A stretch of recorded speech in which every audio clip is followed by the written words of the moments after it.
Selam dostlar, kanalıma hoş gelmişsiniz. Bugün sizlerle Pixel ders 11 çekeceğim. Hello Frienden. İndi mən sizi Holland dilində salamladım və necə sizsə huxatet deməkdir. Və gəlin başlayaq. Wolfis bakın. Mən balina götürəcəm. Here is Zwart. Bu da qaradır. The wolf is Zwarten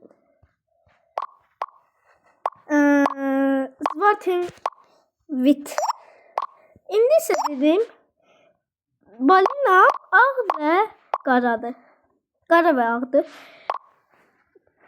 Dan ik ga kleuren. Ik moet heel veel kleuren. İndi dedim ki mən rəngləyirəm. Mən çox rəngləməliyəm.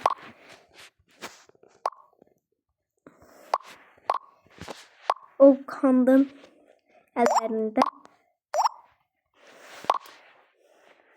And the sea is blue. Və dəniz isə mavidir.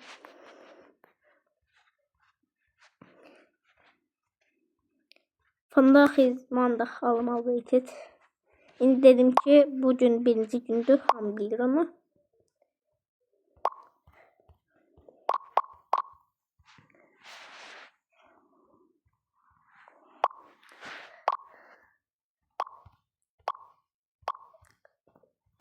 Dostlar, 6-cı gün qoyduğum şorta çox baxdığınıza görə çox sağ olun. Thank you well for taking my short. 113 baxışım var. Yəni 114 ya da 113. Keep 113 Tigers.